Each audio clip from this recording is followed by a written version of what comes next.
ਮਿੰਟੂ ਜੀ ਖਬਰਾਂ ਦੇ ਵੱਲ ਆਈਏ ਤੇ ਸ਼ੁਰੂਆਤ ਕਰੀਏ ਅੰਮ੍ਰਿਤਪਾਲ ਸਿੰਘ ਦੇ ਮੁੱਦੇ ਤੋਂ। ਵਿਧਾਨ ਸਭਾ ਦੇ ਵਿੱਚ ਵੀ ਇਹ ਮੁੱਦਾ ਗੁੰਜਿਆ ਜੀ ਬਿਲਕੁਲ। ਅੱਜ ਵਿਧਾਨ ਸਭਾ ਸੈਸ਼ਨ ਜਿਹੜਾ ਬਜਟ ਦਾ ਚੱਲ ਰਿਹਾ ਸੀਗਾ ਉਹਦਾ ਆਖਰੀ ਦਿਨ ਸੀਗਾ ਤੇ ਇਹਦੇ ਵਿੱਚ ਦੇਖੋ ਬਹੁਤ ਕੁਝ ਹੋ ਜਾਣਾ ਸੀਗਾ। ਥੋੜਾ ਜਿਹਾ ਸਮਾਂ ਜਿਹੜਾ ਹੈ ਉਹ ਕਹ ਲੋ ਕਿ ਇਹਨਾਂ ਨੇ ਵਿਚਾਰਿਆ। ਉਧਰੋਂ ਕਾਂਗਰਸ ਨੇ ਕਿਹਾ ਸੀਗਾ ਕਿ ਅਸੀਂ ਘਰਾਓ ਕਰਾਂਗੇ ਤਾਂ ਉਹਨਾਂ ਨੇ 44 ਲਾ ਰੱਖੀ ਆ ਪੂਰੇ ਚੰਡੀਗੜ੍ਹ ਦੇ ਵਿੱਚ। ਇਹ ਪੋਸੀਬਿਲਿਟੀ ਨਹੀਂ ਸੀ ਕਿਉਂਕਿ ਫਿਰ ਇਹਨਾਂ ਤੇ ਕੇਸ ਦਰਜ ਹੋ ਜਾਣਾ ਸੀਗਾ ਤੇ ਚੰਡੀਗੜ੍ਹ ਦਾ ਕੇਸ ਦਰਜ ਹੋਇਆ।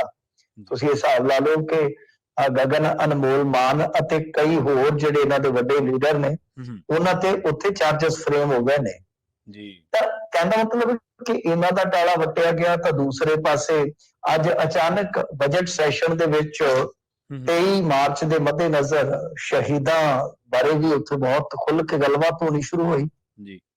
ਹਾਲਾਂਕਿ ਆਪਾਂ ਨੂੰ ਪਤਾ ਹੈ ਕਿ ਲਾਰੈਂਸ ਦੀ ਇੰਟਰਵਿਊ, ਅੰਮ੍ਰਿਤਪਾਲ ਸਿੰਘ ਦੇ ਮੁੱਦੇ ਤੇ, NSA ਦੇ ਮੁੱਦੇ ਤੇ, ਨਜਾਇਜ਼ ਫੜੋ ਫੜਾਈ ਦੇ ਮੁੱਦੇ ਤੇ, ਬਥੇਰੇ ਮੁੱਦਿਆਂ ਤੇ ਘਿਰਨਾ ਸੀਗਾ। ਪਰ ਕੋਈ ਨਾ ਕੋਈ ਰਸਤਾ ਸਿਆਸਤ ਬਣਾ ਲੈਂਦੀ ਹੈ। ਸ਼ਹੀਦਾਂ ਦੀ ਗੱਲ ਕਰਨੀ ਮਾੜੀ ਨਹੀਂ ਹੈ, ਪਰ ਸ਼ਹੀਦਾਂ ਦੇ ਨਾਂ ਨੂੰ ਵਰਤ ਕੇ ਆਪਣਾ ਡੰਗ ਟਪਾਉਣਾ ਵੀ ਠੀਕ ਨਹੀਂ ਹੈ ਜੀ। ਉਹ ਵੀ ਠੀਕ ਨਹੀਂ ਹੈ।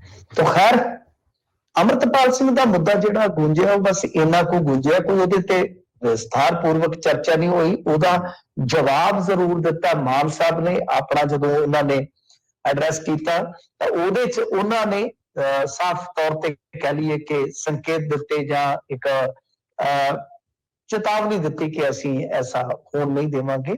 ਤਾਂ ਉਹ ਚਲੋ ਆਪਣੀ ਜਗ੍ਹਾ ਤੇ ਉਹਨਾਂ ਨੇ ਬਾਰ-ਬਾਰ ਭਾਸ਼ਣ ਦਿੱਤਾ ਤਾਂ ਸੰਕੇਤਕ ਉਹਨਾਂ ਨੇ ਕਹਿਣਾ ਹੀ ਸੀਗਾ।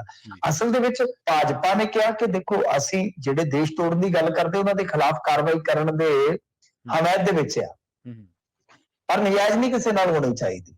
ਆਈਓ ਗੱਲ ਰਾਜਾ ਵੜਿੰਗ ਨੇ, ਜਿਹੜਾ ਕਿ ਅੰਮ੍ਰਿਤਪਾਲ ਸਿੰਘ ਦਾ ਬੜਾ ਵੱਡਾ ਆਲੋਚਕ ਰਿਹਾ, ਬਹੁਤ ਵੱਡਾ, ਤਾਂ ਉਹਨੇ ਵੀ ਕਿਹਾ, ਉਹਨੇ ਬਕਾਇਦਾ ਪੱਤਰ ਲਿਖਿਆ ਬਤੌਰ ਕਾਂਗਰਸ ਪ੍ਰਧਾਨ। ਰਾਜਾ ਵੜਿੰਗ ਨੇ ਕਿਹਾ ਕਿ ਵੇਖੋ ਅਸੀਂ ਜਾਇਜ਼ ਕਾਰਵਾਈ ਦੇ ਹੱਕ ਦੇ ਵਿੱਚ ਆ ਕਿ ਜਿਹਦੇ ਤੇ ਬਣਦੀ ਕਾਰਵਾਈ ਕਰ ਦਿਓ, ਬਟ ਤੁਸੀਂ ਕਿਸੇ ਨਜਾਇਜ਼ ਤੇ ਨਾ ਕਰੋ, ਐਸੀ ਸਾਡੀ ਬੇਨਤੀ ਹੈ।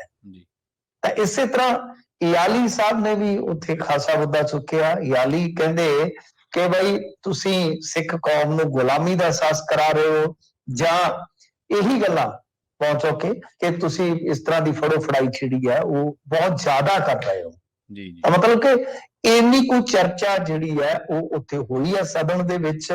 ਬਾਕੀ ਕਿਉਂਕਿ ਅੱਜ ਲਾਸਟ ਦਿਨ ਸੀ, ਬਹੁਤ ਕੰਮ ਨਿਬੇੜਨਾ ਸੀਗਾ ਇਹਨਾਂ ਨੇ।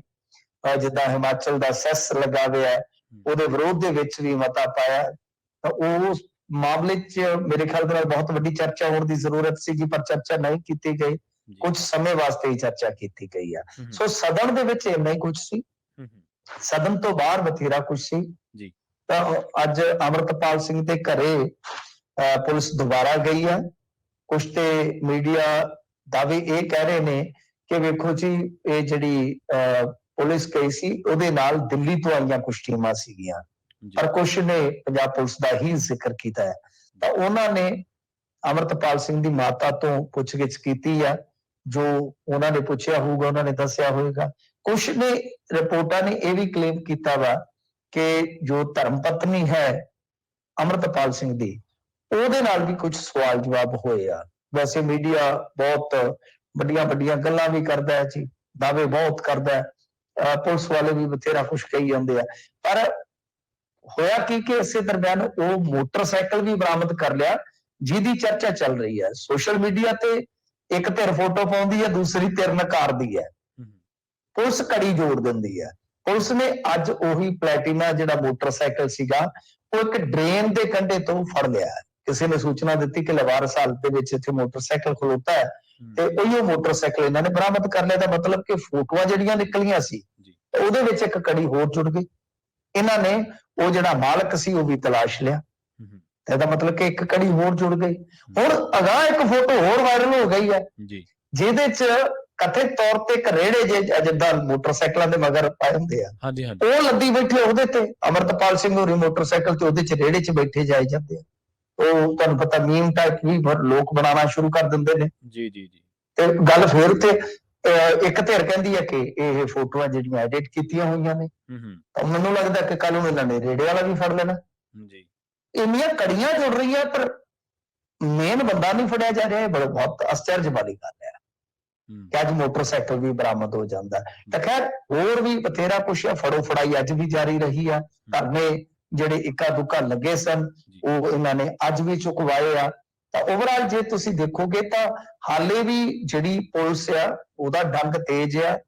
ਫਿਰੋਜ਼ਪੁਰ ਦੇ ਵਿੱਚੋਂ ਵੀ ਅੱਜ ਖਬਰ ਆ ਰਹੀ ਸੀ ਕਿ ਕੁਝ ਸਟੂਡੈਂਟ ਇਹਨਾਂ ਨੇ ਚੱਕੇ ਜਿਹੜੇ ਅਮਰਤਪਾਲ ਸਿੰਘ ਦੇ ਕਥਿਤ ਤੌਰ ਤੇ ਕਹਿ ਲਓ ਕਿ ਸਮਰਥਕ ਸੀਗੇ। ਜੀ ਜੀ। ਤਾਂ ਇਹ ਗੱਲ ਜਿਹੜੀ ਹੈ ਜਿਵੇਂ ਮੈਂ ਤੁਹਾਨੂੰ ਦੱਸਿਆ ਕਿ ਸਦਨ ਤੱਕ ਵੀ ਗਈ ਹੈ ਕਿ ਬਈ ਇਹ ਜਿਹੜੀ ਫੜੋ ਫੜਾਈ ਆ ਉਹ ਇੰਨੀ ਜ਼ਿਆਦਾ ਤੇਜ਼ ਨਾ ਕਰੋ, ਇਹਦੇ ਨਤੀਜੇ ਜਿਹੜੇ ਉਹ ਗਲਤ ਹੋ ਸਕਦੇ ਆ। ਸੋ ਇਹ ਸਾਰੇ ਦਿਨ ਦੀਆਂ ਕਹਿ ਲਓ ਕਿ ਇਸ ਮਾਮਲੇ ਦੇ ਵਿੱਚ ਗਤੀਵਿਧੀਆਂ ਸਨ। ਤੇ ਇਸ ਤੋਂ ਇਲਾਵਾ ਦਲਜੀਤ ਕਲਸੀ ਜਿਹਦੇ ਤੇ NSA ਲੱਗਾ, ਜਿਹੜਾ ਡਿਬਰੂਗੜ੍ਹ ਜੇਲ੍ਹ ਦੇ ਵਿੱਚ ਬੰਦ ਆ, ਜਿਹਦੇ ਬਾਰੇ ਕਥਿਤ ਤੌਰ ਤੇ ਇਹਨਾਂ ਨੇ ਦਾਅਵਾ ਕੀਤਾ ਕਿ 30-35 ਕਰੋੜ ਰੁਪਈਆ ਆ ਤੇ ਉਹੀ ਫੰਡਿੰਗ ਕਰਦਾ ਸੀ। ਉਹਨੇ ਹੀ ਗਾਂ ਮਤਲਬ ਕਿ ਦੁਬਈ ਦੇ ਵਿੱਚ ਜਾ ਕੇ ਇਹਨਾਂ ਦਾ ਮੇਲ ਮਿਲਾਪ ਕਰਾਇਆ ਗਾ ਜਿਹੜੇ ਸੋ ਕਾਲਡ ਦਾਅਵੇ ਆ ਰਹੇ ਨੇ। ਤਾਂ ਕਹਿਣ ਦਾ ਮਤਲਬ ਇਹ ਹੈ ਕਿ ਉਹਦੀ ਵਾਈਫ ਨੇ ਹਾਈ ਕੋਰਟ ਚ ਅਪਰੋਚ ਕੀਤਾ, ਪਹੁੰਚ ਕੀਤੀ ਆ ਕਿ ਸੁਣਵਾਈ ਕੀਤੀ ਜਾਵੇ। ਦੇਖੋ ਜਿਹਦੇ ਤੇ NSA ਲੱਗ ਜਾਂਦਾ ਹੈ ਉਹ ਮੈਂ ਤੁਹਾਨੂੰ ਦੱਸ ਦੇਵਾਂ, NSA ਉਹ ਕਿਸੇ ਹੇਠਲੀ ਅਦਾਲਤ ਚ ਬੇਲ ਵਗੈਰਾ ਕੁਝ ਨਹੀਂ ਲੱਗ ਸਕਦੀ। ਉਹਦੀ ਸਿਰਫ ਐਡਵਾਈਜ਼ਰੀ ਇੱਕ ਕਮੇਟੀ ਹੁੰਦੀ ਆ ਜਿਹੜੀ ਕਿ ਮੌਜੂਦਾ ਜਸਟਿਸ ਦੇ ਆਧਾਰ ਤੇ ਵੀ ਹੋ ਸਕਦੀ ਹੈ ਤੇ ਸਾਬਕਾ ਦੇ ਆਧਾਰ ਤੇ ਵੀ। ਉਹਦੇ ਕੋਲ ਹੀ ਜਾ ਕੇ ਤੁਸੀਂ ਸੁਣਵਾਈ ਕਰਾ ਸਕਦੇ ਹੋ ਜੇ ਤਾਂ ਉਹ ਕਮੇਟੀ, ਉਹ ਵੀ ਰੇਅਰ ਮਾਮਲਾ ਹੁੰਦਾ, ਵਿਰਲਾ ਵਾਂਝਾ ਜਿਹਦੇ ਚ ਮਤਲਬ ਕਿ ਕੋਈ ਸ਼ਿਕਾਇਤ ਕਰਤਾ ਜਾਂ ਕਹਿ ਲਓ ਕਿ ਆਪਣੇ ਆਪ ਨੂੰ ਜੋ ਪੀੜਤ ਕਹੇ ਉਹ ਜਿੱਤ ਜਾਵੇ, ਨਹੀਂ ਤਾਂ ਜ਼ਿਆਦਾਤਰ NSA ਦੇ ਵਿੱਚ ਛੋਟ ਉੱਥੋਂ ਵੀ ਨਹੀਂ ਮਿਲਦੀ। ਸੋ ਇਹ ਦਿਨ ਭਰ ਦੀਆਂ ਜੋ तमाम ਗੱਲਾਂ ਬਾਤਾਂ ਸਾਡੀ ਨਜ਼ਰ ਚੜੀਆਂ ਨੇ ਉਹ ਤੁਹਾਡੇ ਤੱਕ ਅਸੀਂ ਪਹੁੰਚਾ ਦਿੱਤੀਆਂ। ਜੀ।